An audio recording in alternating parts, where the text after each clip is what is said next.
Next up, at UFC 297, we have what should be a very fun fight. We have Chris Curtis taking on Marc-Andre Barriault. Chris Curtis, 30-10. 30-10. This guy has 40 fights. He's 2-2-1 in his last 5. He's coming off that headbutt no contest against Nasruddin Imavov. He's taking on Marc-Andre Barriault, 3-2 in his last 5, 16-6 overall. He is riding a nice 2-fight win streak. This is an interesting breakdown because while I do like Chris Curtis and appreciate his power, I recognize he's a clean boxer. He's got phenomenal takedown defense. He's got very good power in his hands, and he's got those clean, short punches that catch people off guard. That's where he's getting all of that power from. He'll work in nice leg kicks. He'll touch up the body well. He takes his time with body shots. He's always moving. He's got like a half Philly shell, always moving his upper body there to stay out of the way of dangerous stuff.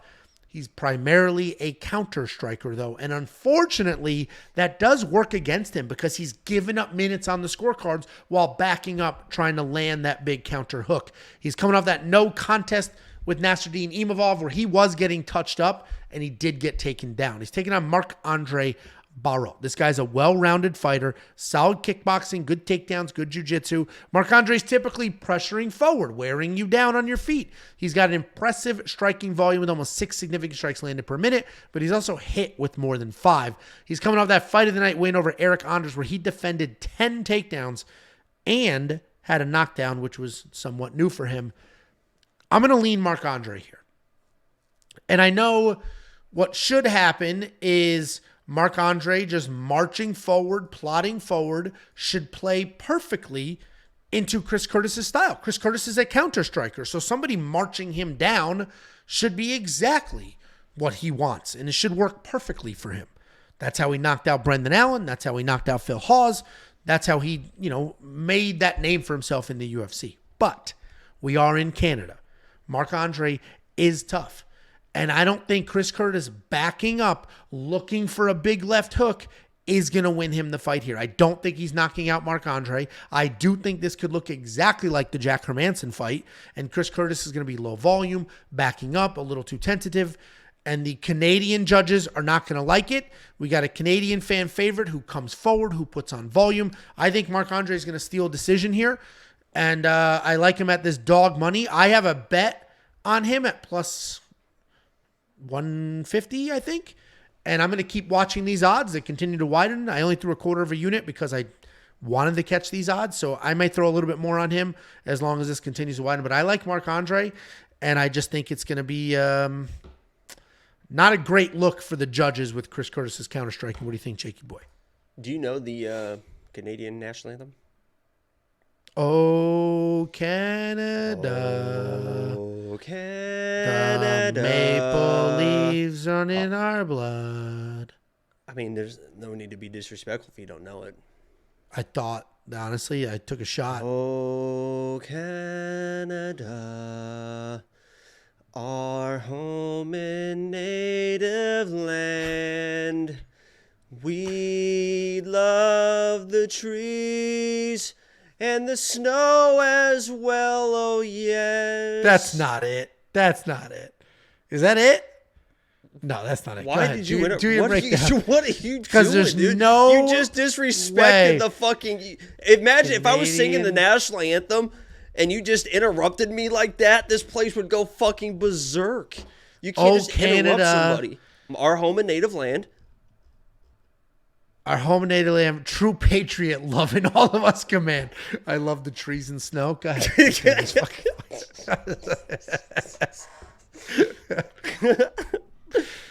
Oh, shit. That's Maine's anthem. That's all of Northeast right now, apparently. Listen, I think that we are going to see the Chris Curtis of old. The Chris Curtis that you mentioned that comes in, gets in fights, he's finding knockouts, finding those big shots. The reason I say that is if you listen to the Embedded that got announced today, you can actually find some good information on the Embedded. They're fun to watch, 10-minute episodes, but you actually find some good information. Chris Curtis talked about in the Embedded today some talks that he's had with Sean Strickland. Obviously, Sean Strickland on this card as well. They're best friends. They had the podcast together. And he basically said, listen, Chris, stop worrying about winning so much, man. Stop worrying about winning so goddamn much. And that sounds like stupid advice, but for a guy like Chris Curtis, who once he gets in that zone, once he gets in that flow state, that's where he really excels. And he's like, oh my God, Sean, you're right. I was just so worried about trying to win every moment or trying to win the rounds. I was just so much focused on winning that I wasn't having fun in there anymore. I wasn't fighting. I wasn't being me. The thing that got me there was having fun and having these sparring sessions with Sean Strait and getting there and ball and rolling with shots and getting that flow state. So I think that Chris Curtis could show the Chris Curtis of old. The thing that does red flag me a little bit is also when that embedded.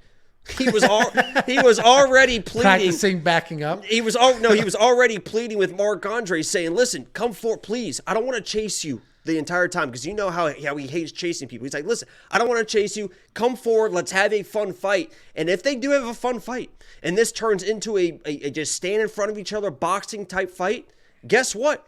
I have to pick the better boxer. And Chris Curtis is a very good boxer. That's what he does best. So if Marc-Andre comes in front of the home fans, in front of, oh, Canada, and really tries to show up and show out, really tries to show up and show out in front of the home fans and stands in front of this dude, I got to take Chris Curtis. He is the better boxer. So, I got to take him. But as far as like putting money on either one of these guys, it's like, Chris Curtis is former back-to-back lock. I mean, I love Chris Curtis, man. He's a former double lock of the week, but he's never won as lock of the week. So my trust in him is a little bit gone, but I think this could be a good matchup for him. Well, Chris Curtis fights are sneaky fun fights. Like, he came into the UFC, 2 years ago, made a little bit of a name for himself, had a couple of losses, but the Kelvin loss was an incredible fight. He blamed it on the headbutt. And Chris watches these breakdowns because I picked against him in the Phil Hawes fight, and then he was very quick to comment how wrong I was. He's done that a few times. He's probably watching this breakdown right now. The reality is he's a very good fighter. He's super fun to watch. I agree with your statement. He's the better boxer.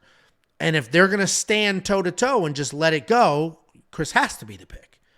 But if he backs up and he's counter-striking, that's his style, that's what he likes to do. In Canada, Marc-Andre marching forward might look exactly like when he flew, Paris or whatever, where he lost to Jack Hermanson. It might look exactly like that, with just getting walked down, not landing the big counter, and the judges just saying, well, I'm going to go with the guy who was moving forward the whole time. And also, and I honestly have failed to mention this, and this is actually a really important part about this fight, is Marc-Andre Barriault actually fought at UFC 285. Oh, and I was able to go to UFC 285, where I met Amanda Hebos. It was a lot of fun event. So I actually watched him in person against my lock of the week, Julian Marquez. So there's a couple lock of the week connections here. Smoked Julian Marquez. Another failed lock of the week. Excuse me. He finished Julian. He finished him. It was a little bit of an early stoppage to me. Julian was doing just fine in there, and it was about to throw a big old right hand. But Marc-Andre, sure, he did win that fight, and it kind of broke my heart. But that was a great night overall. So. Okay. Anyway, $8,500 in DraftKings, $7,700 in DraftKings. There's going to be zero grappling in this whatsoever. So now our DraftKings scores are relying solely off of striking. If you think Chris Curtis gets a finish, then that $8,500 is looking real nice. If you think this goes to a decision, I don't know if either one of them are worth the money. I'm gonna have to look at some of. I think this is definitely. I think this can be a razor close fight. I think this could be fight of the night. They're both incredibly durable. They're both incredibly tough, and we know Chris will. I mean, that Kelvin fight was an amazing fight. Right. And so we he'll know put on a show, and that's what he said. He's trying to plead him. He's like, let's put on a show. Let's put on a show. So. I'll have to look at some of Marc-Andre's DraftKings scores in decisions to see what he's putting on the board. Because $7,700 is a good price, and I do think he wins this fight as an underdog. So if all of a sudden he's putting up some good numbers as a dog, I might take that chance. It's at 6 significant strikes per minute landed. Might do it. Yeah, let me just, Chris, I apologize for him being disrespectful. I wouldn't do it. I mean, we do tweet and tag and all those things. And I don't know if he is his Twitter back? His Instagram is back, so I assume his Twitter's back as well. And I didn't get into all that because I know he watches. I I do speak differently when I know certain fighters watch. I'm gonna be honest with you. I do become a pussy when I'm 100%. Talking about a professional fighter. Well, because I think not there's me. I'll say whatever. I mean, what are they gonna do? I mean, what the fuck? Yeah, I mean, have you seen my training video? Here's a peek What the fuck behind they the gonna do to curtain. me? Here's a peek behind the curtain, All right, everybody. here we go. Listen, take this with a grain of salt. Jacob and I are fighting on February 9th. And I said, hey, let's figure out what we want this to be. Should I buy a wrestling mat? We'll do it in the garage. We'll film it, whatever. I know where this head is. Or should I call the gym across the street? And it's a local jiu-jitsu gym. Should I call them and say, hey, can I use your space and whatever?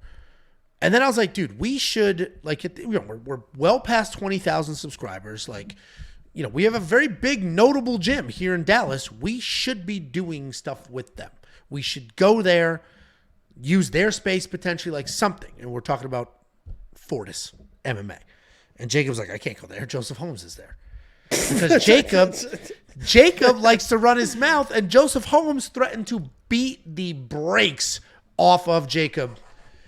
And Jacob printed that tweet and threw it on a hat. And he should wear that hat to Fortis. I should wear this to Fortis. Maybe we can make up. He said, tell your boy Jakey, yeah, I will beat you up as disrespectful as you're being, kiddo. He doesn't need to be on any podcast. Not because of his opinion, because everyone has one, but the way he's choosing to talk about people putting their entire lives on the line to do this. So he called you a pussy. And now you're afraid to go to his gym. Do shit, though. but you're, Twitter trigger fingers turned to Twitter fingers. That's what that was. We have a $50 super chat. Like the stream, baby. Ricky Chow with the $49.99.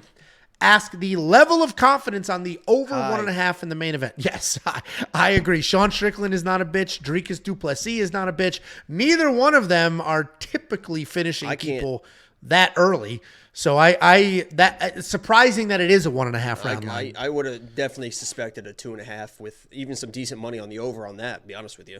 And it is a little bit, I mean, it was minus 245, something like that. So, I mean, but I really thought it was going to be a 2.5 line. I would have played probably the over 2.5 at minus money too. Yeah, I agree. Over 1.5 is looking good. I think they're both tough. They're both durable. They'll both like over 1.5 makes a lot of sense. So very confident in that. Thank you very much for the half a unit super chat, Ricky. Genuinely appreciated. Thank you, Ricky. Let's Mr. move Chow. on. Before you go, let me give you $50. Anybody who goes to WeWantPicks.com/bets and signs up with any one of our affiliate partners gets $50 as a thank you. Use the link, sign up, make a deposit. We send you $50 as a thank you.